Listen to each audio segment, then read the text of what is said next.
man, you know an actor's got serious skills when the character they play actually follow you into the dream world, man. I saw that 10 Cloverfield Lane. Man, I had a nightmare that John Goodman was stalking me, man. He was chasing me around. I was terrified. And that's some real talk right there. Because let me be honest with you, I'm not even BSing you or trying to be funny or anything like that. I'm not the type that gets freaked out. I never have, about things like that. Things that I watch on TV or that I listen to. Even the things that I know are like real life events.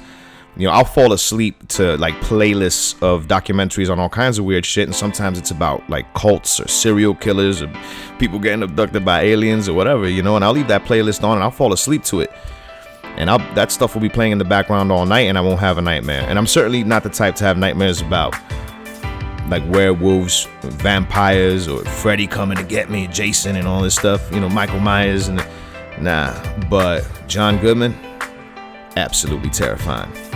If you've seen the movie, you know what I'm talking about, man. And if you haven't gone out to see the movie, you gotta go out and peep it. 10 Cloverfield Lane. I'm gonna talk about it a little bit more, but first, you know what time it is, right? 60 seconds after midnight. It's time to grab that chill glass out of the fridge, mix yourself one of them clean, creamy, Crystal Head vodka martinis, drop in a few olives, take a sip, sit back, relax, chill. Let us do the rest. If you're wondering who we are tour guides through the real, the weird, and everything in between. The show for street philosophers, by street philosophers. I am your host, Saunt Tango, and this is Night Owlz. This particular episode brought to you by the undergroundhiphop.com. For the latest and the greatest in underground and commercial hip-hop, you got to go to the underground. As always, I'm going to leave a link down below so you can check them out. Now, at some point during this episode, I'm going to be talking about certain like weird products that people, have strange uses and shit, that I've seen people selling on Amazon, like for real and shit. But I can't talk about like strange products and strange uses of strange products and stuff like that without bringing these two stories up. I'm gonna have my producer come in here for a second. Hold on. Sometimes you read something that's so crazy that you just gotta. Yo, Sinclair, come here for a second. What do you think about snoring and shit? Like, the snoring keep you up? You got problems snoring, stuff like that? I've been told I snore. All right. There was this dude, I think this was in Ireland and shit. I can't remember. It was like 2 days ago I read this. It was this dude in Ireland, and his wife was complaining about the fact that he snores too much and all this stuff. So what he did was that he got 2 tampons and he stuffed them up his nose. And he went to sleep like that, and he never woke up. Well, that's stupid. Yeah, death by tampon. That's some crazy shit. But that's not the real crazy shit. I really needed you to get your opinion on this, because I know that you're kind of weird about these kind of things. Look, leave it to the Japanese to do some crazy shit. All right. You know that now we're starting to see a lot of advances in like VR stuff, like the virtual reality stuff. We got like holograms, and now you got like the Oculus, for the next generation consoles and stuff like that. That puts you like right in the game. Like, we're in the future now and shit. But leave it to the Japanese to take that technology and turn it into something, just take it to that next level. Did you know that the Japanese have basically successfully made the first sex robot? Yeah, I was reading about that online. You were reading about it? Yeah. That isn't. I mean, this is fully functional. It's got like silicone titties.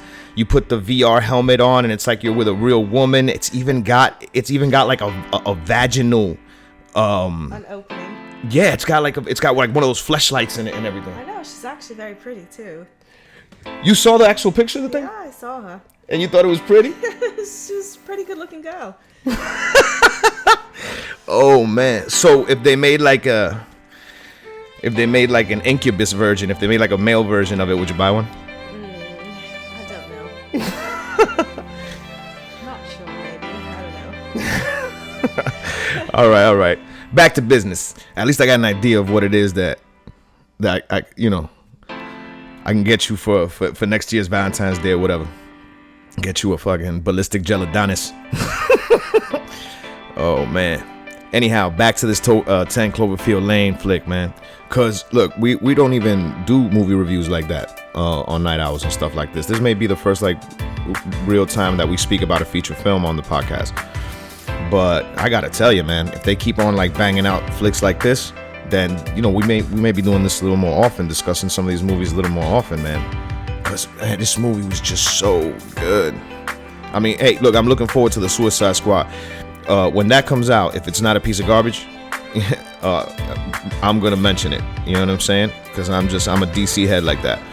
But back to 10 Cloverfield Lane, so good, so smart, so well written, so well acted. All these actors were phenomenal, all of them. I mean, this girl who plays the main protagonist, Michelle, I think is the name of the character that she plays, and I can't remember the actress's name, but it's that chick from Scott Pilgrim. But oh my gosh, she's so good. You know how real actors, they don't even need dialogue. Like in the beginning, a lot of people say that it reminds them of like the beginning of Psycho. It's got like that Alfred Hitchcock shit, like right from the beginning. And I absolutely agree. Like I absolutely see that. You know what I'm saying? It's just like, you remember the beginning of Psycho when the chick is like, she just robbed her boss or whatever it is. And she's trying to like, get away with the dough. She's getting her stuff together. She's shooting out, ends up in the Bates Motel. And it's just got like that anxiety, that palpable anxiety and shit right from the beginning. This does that. This absolutely does that. Even though the way that they, from the beginning, just the soundtrack, where the pauses are, I haven't seen a thriller or if that's what you want to call it. Some people may say, that this is really more of like an art house suspense kind of thing. Other people may say that it's a thriller or horror film with some sci-fi in it, or hey, because a lot of people, this is what I'll tell you, like I'm not going to give you no spoilers, spoiler free, so no worries. But I will say this, this isn't, if you're a fan of the original Cloverfield and you think this is going to be like a monster movie, that's not what you're in for, but the comparisons that they're making to more of like an Alfred Hitchcock kind of situation, that's more so if you're into just like a well-written thriller, that's gonna like just keep the suspense, keep you on your toes, this is the flick for you, man. Like I said, that an actress or an actor is really good at their craft when they don't even need any dialogue, because when you're watching that, just the beginning when you're watching everything going down, you know exactly what she's feeling. Like what she's feeling, and there's not one stitch of dialogue, not one word being said. You know exactly what's going on. You feel it, you're in the moment, you believe it, you buy it. You know what I'm saying? It's all just happening on her face. You know what I mean? That's acting. And this movie's like full of that kind of tangible, palpable anxiety, and it's amazing, man. And like I said, it's a smart movie. You know how you watch like horror movies sometimes, and you end up like screaming at the screen, and people be doing dumb shit all the time. Like the axe murderer is chasing you around the house, and the person like runs right past the front door and goes upstairs and locks themselves in a room, and you like, where you going, bitch? Not this chick, man. You be watching this movie and something's going down, and you be thinking to yourself, damn, if I was in that situation, you know what I'm saying, I'd do this, or I'd do that or whatever. And before you can even finish your thought, she's doing that, or she's doing something even more clever, and it's so realistic.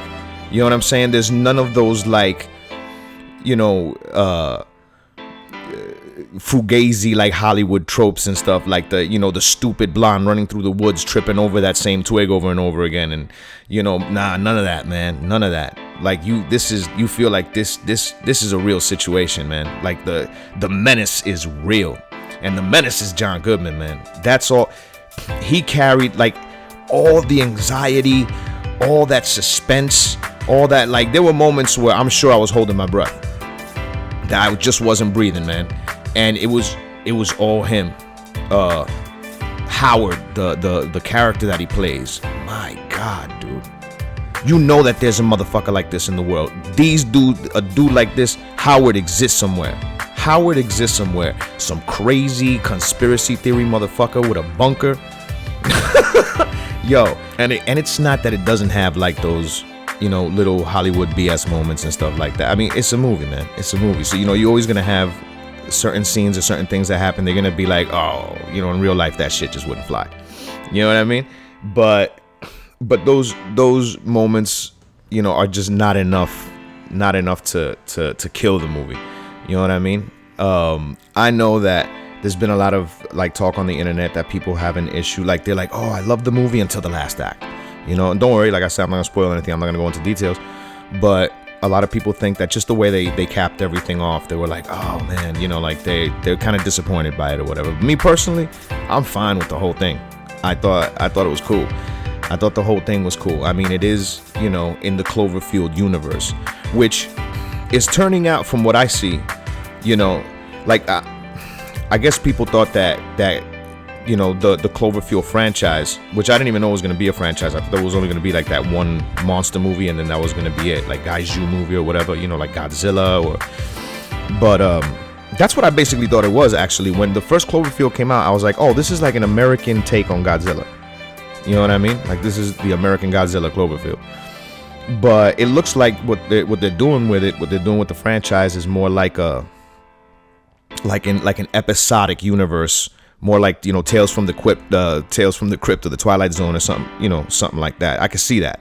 I could see them going in that direction. It does have that feel to it, where, you know, we had the monster movie in the beginning, then we got like this Hitchcockian, you know, a thriller, and then we'll see what we get next. Hopefully we'll get more stuff. But I'll tell you this right now. I've never been more disturbed by the simple act of a man shaving off a beard before in my life. Crazy as shit. And if you've seen the movie, you know what the hell I'm talking about. If you haven't, just wait. You know what I'm saying? Just wait. John Goodman fucking clean shaven is a terrifying experience in this fucking movie.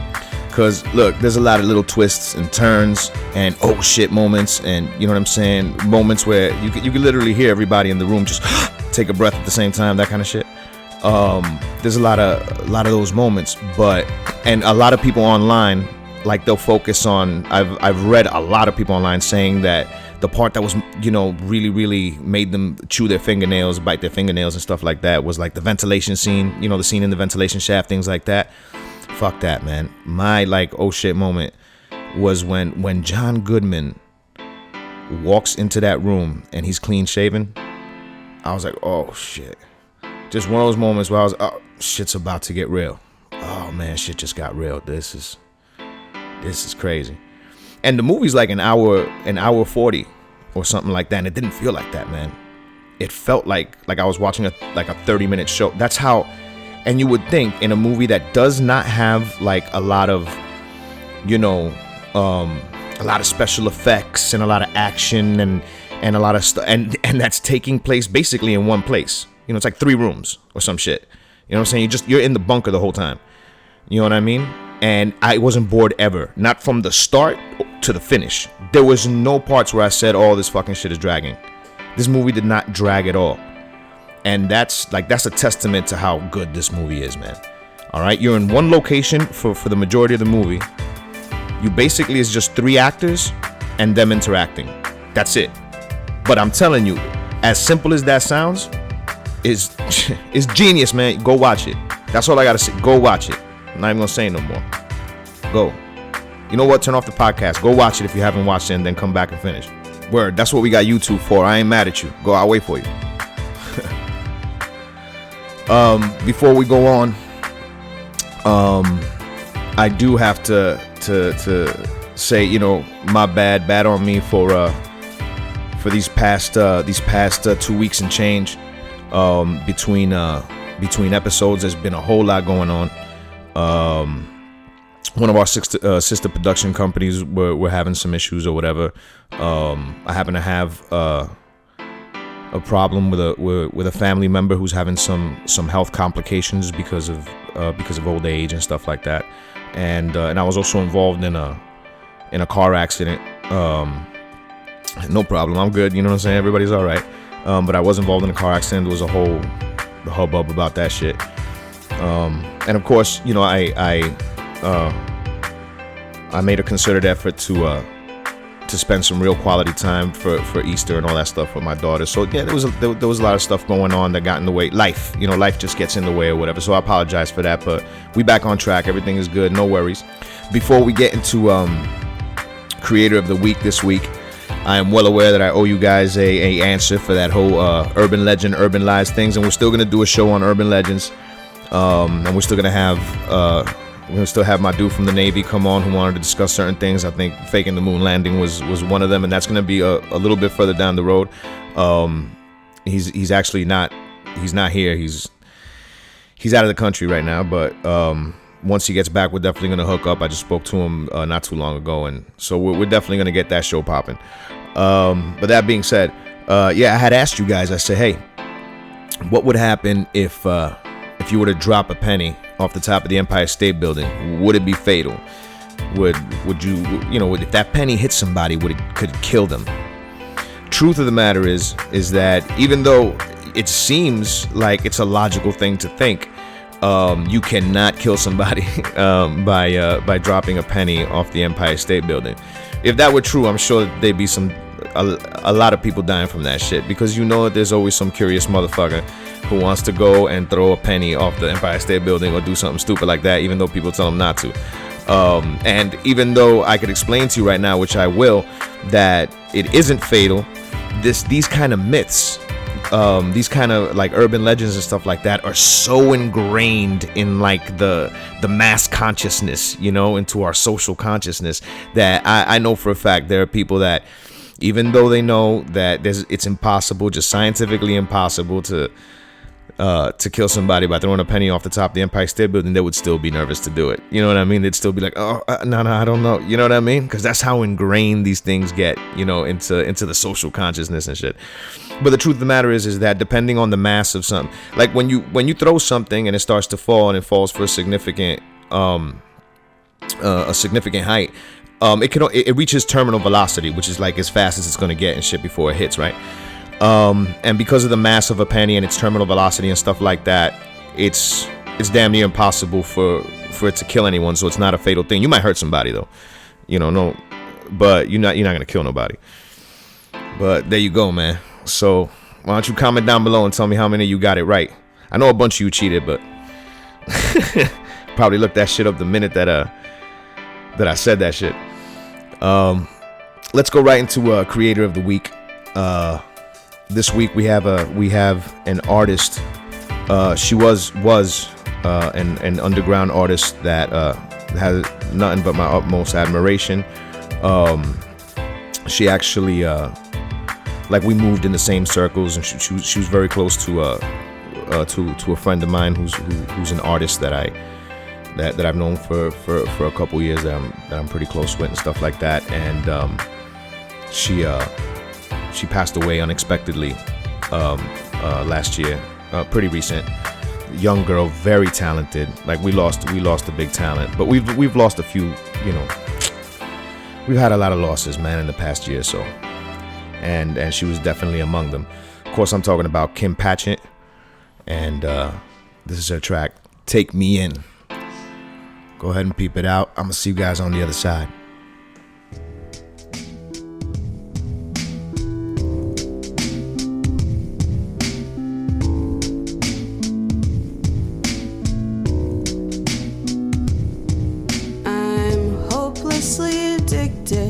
To the flame, I'm stubborn, so my burns all look the same. Give or take a lover, I'll still keep my cover over me, over me. Take me in to your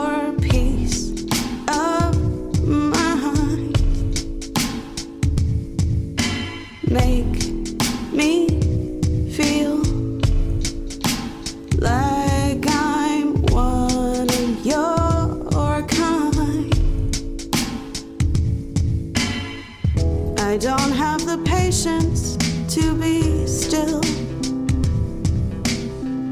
I'd hold myself down, but I haven't got the will. 'Cause I'm completely restless, and I do everything restlessly, restlessly. Take me in to your peace of mind.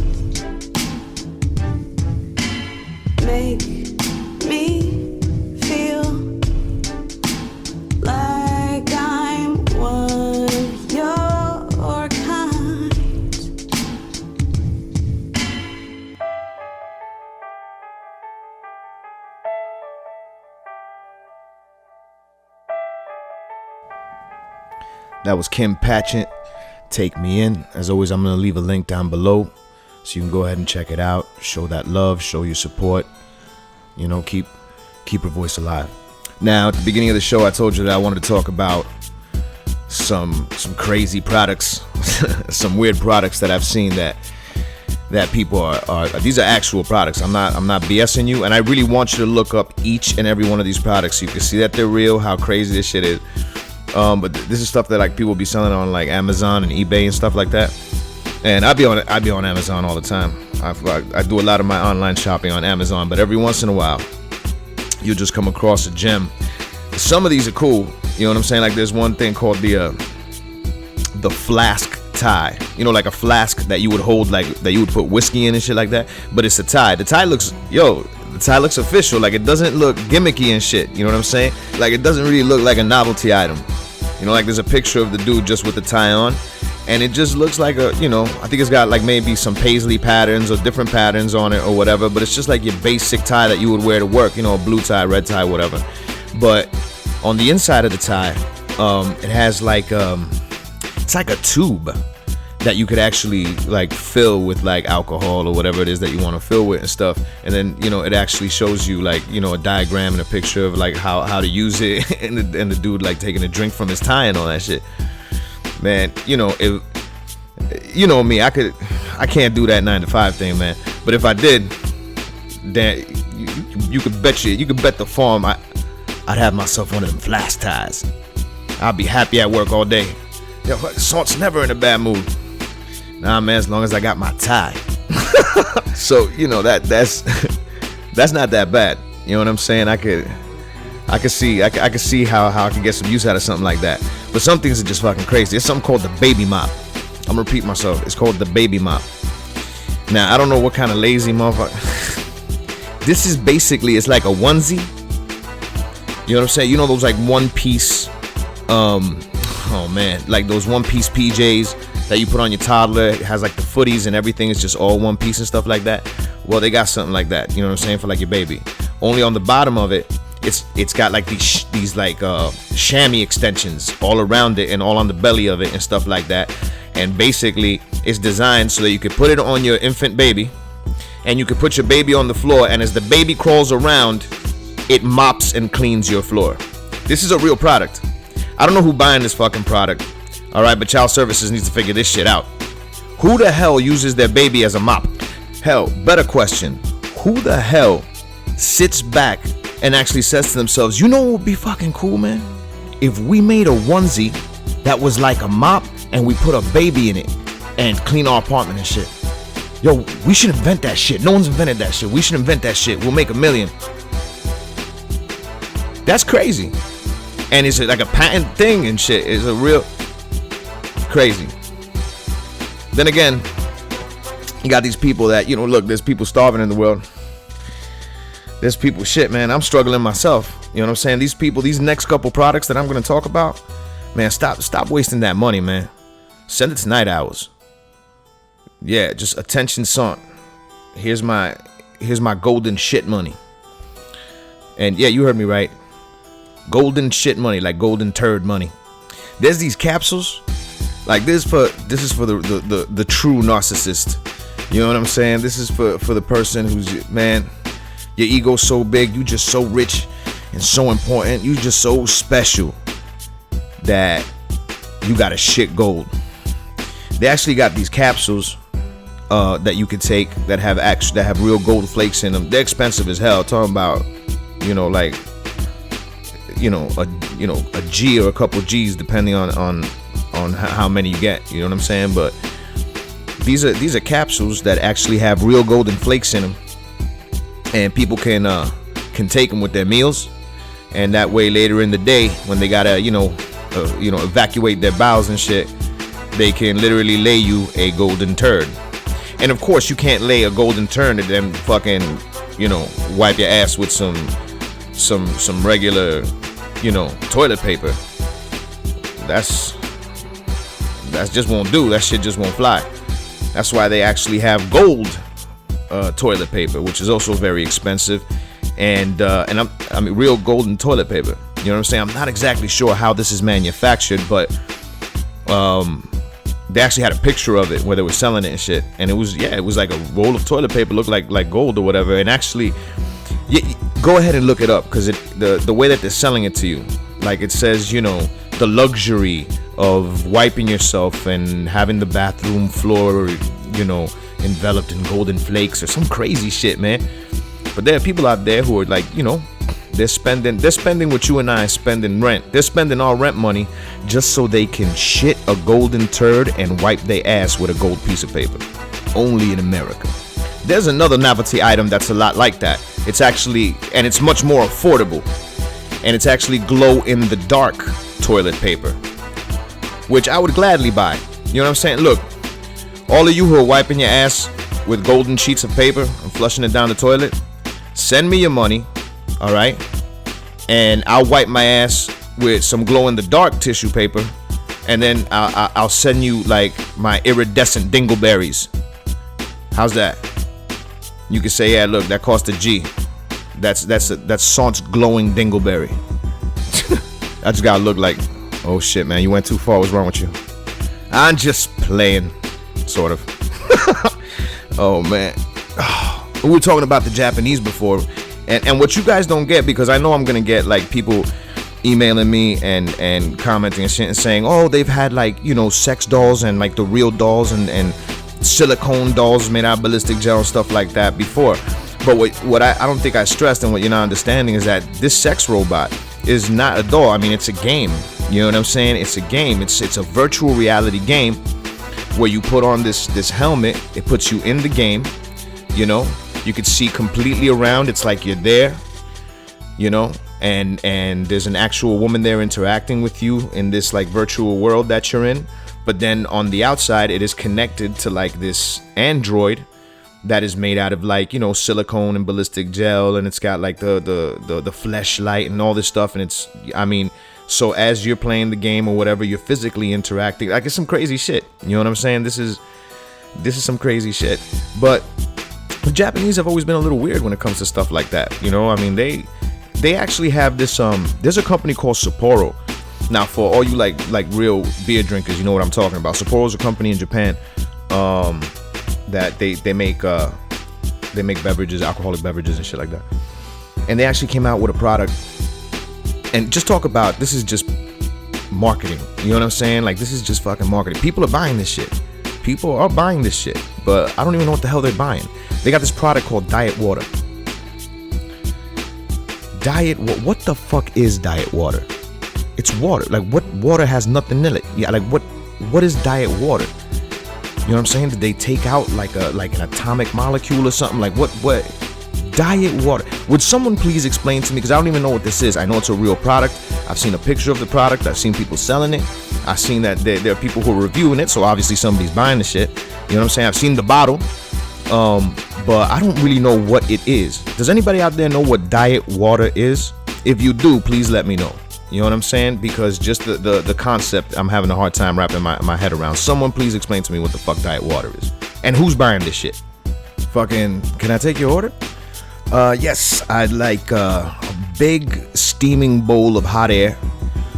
Maybe a slice of oxygen for dessert, and bring me that Diet Water. Oh shit. Anyhow, I'm getting that black light, so you know what that means. It's time for me to put on my flask tie, take a couple sips, put my baby mop on the floor. You know what I'm saying? Drink my Diet Water with a couple golden capsules.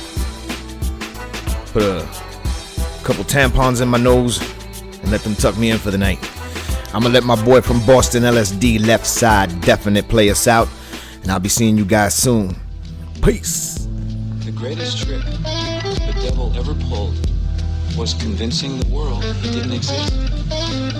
There's no escaping this purgatory. You heard the story. My soul forsaken, the words are gory. I'm hurting sorely. Hanging around is a voluntary assignment. This time is serious. I've been in solitary confinement. It's kinda scary, but I've been in the situation for so long. I don't even need the reciprocation to go on. Writing on the walls, to the ceiling and the floor. Cause I'm stuck inside a dark room, feeling for the door. So I'm guessing that I'm only an apostle and a visionary. Destined to be lonely with a Bible and a dictionary. I see the planet and roam from Maui to Paris. I pray to God for forgiveness. He won't allow me to perish. The only way you can hear me is listen to what's recorded. Forbidden to run or quit, I'm just wishing I was aborted. The kid has become exhausted, prowling in the fog boat. Used to be a madman, now I'm just a lost soul. The lost soul, here to let them all know. Here to respect the sorrow deep within a heart.